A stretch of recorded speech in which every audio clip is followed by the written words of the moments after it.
This is Jilliana Ranicar-Breese, and I'm here in Petworth in the home of my friend who is a psychic poet called Andrew Cluer. Andrew, tell me about being a psychic poet, basically. Being a psychic poet is something that you feel from within yourself. You get poetry channeled to you from outside yourself. I tend to have what you call automatic writing syndrome. Okay. And it's your late wife, isn't it? I have had poems channeled to me from my second wife, Grace, who promised to make me a poet after she passed away. And within 3 days, the poems were coming. And how long ago is that? That's the year 2000 when she died. Right. And Anne died in 2013. Anne, at first... wait a minute. Anne is my third wife. Your third wife, and Grace was your second wife. Yes. Obviously a popular gentleman with the ladies. Anyway, so it was your second wife that was also a poet? She liked poetry. Yes. She was particularly, she liked Wordsworth. Okay. Romantic poet. Romantic, okay. And you were married 3 times, and each one was for 13 years, which is a little odd, isn't it? Well, it's coincidental, but 13 is my lucky number. On to the next, Andrew. Are you still looking? Well, you never know.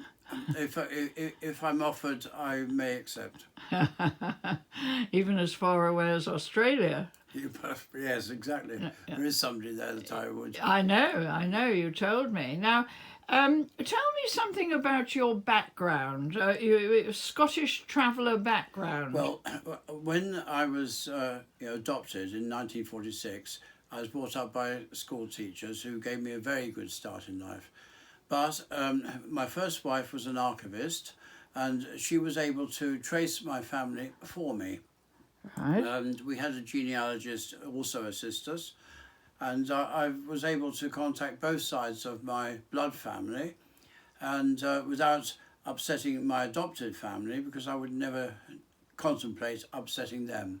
Right, but you never met your birth mother? Well, my birth mother had got married, and she didn't want to go behind her husband's back. And what about your father?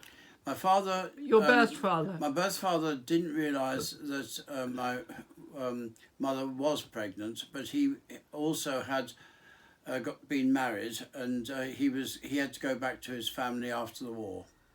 Where was he from? He was from Scotland. Oh, right. Do you feel Scottish? I feel Anglo-Scottish. Anglo-Scottish. Can you explain what that means? Anglo-Scottish means that you have sympathies for Scotland.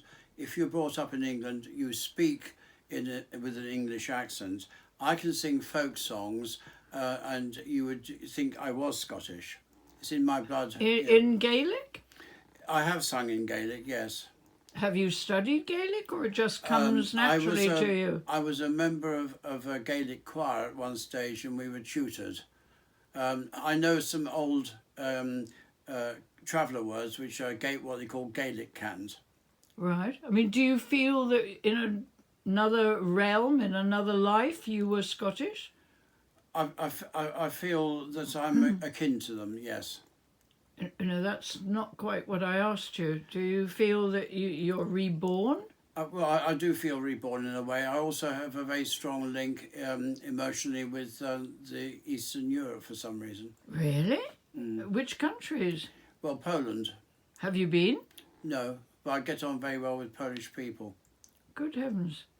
Yeah, and you like vodka, no doubt? No, I like whiskey. In that sense, I like halfies, which is Scottish beer and whiskey. I like blend. I don't go for the expensive malts because I can't afford them.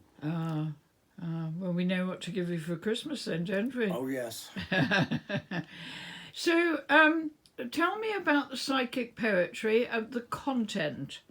The content is a message from the spirit world. Yeah, and there's a lot of wisdom conveyed in it. I feel that when somebody dies, they don't progress from this world immediately. They are around and about. And the poetry that I wrote with Grace, I still, even nearly 20 years later, occasionally get poems from her. But my late wife is now, I believe, fully recovered. Which late wife? This is Anne. Anne, the third wife. Third wife, who at first couldn't understand about the psychic poetry. Then, not long after she died, her poems came through. Did the two ladies know each other? Yes. Were they friends?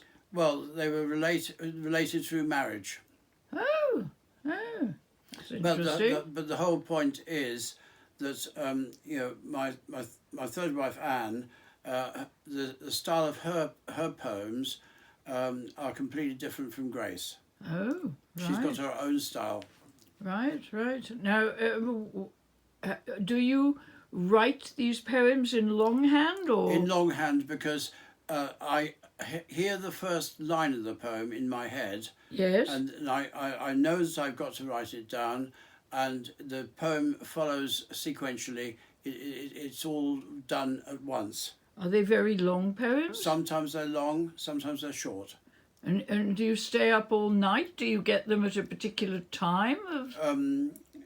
Sometimes in the morning. I get them quite strongly then. Early morning? Early morning. Because I know you say you wake at about 6 o'clock. Yeah, well, that's my best time for writing. Right. And if I hear the first line of the verse that comes into my head, I have to write it down. Can you give me an example of a first line? Well, off the top of my head, there aren't the words that you can say the time that I was sent away, like that. But the rhythm of the poems is Scottish. It's what they call cantering, and cantering is like you know, people who are pipers. They practice their piping through cantering. It's getting the phrasing right, and it's the rhythm. And have I explained it right? Is this type of poetry accompanied to bagpipes very often?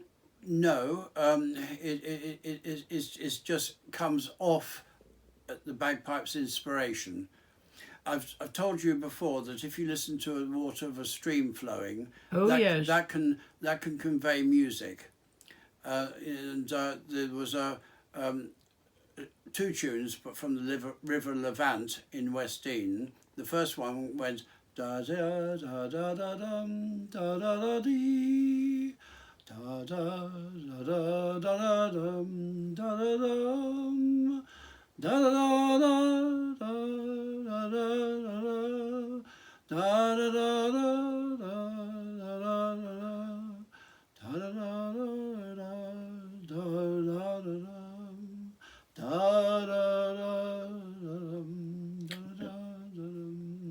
This is the music from a stream? Yes.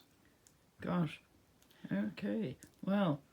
There's another one. Da da da dum da da dum da da da da da dee dum dum.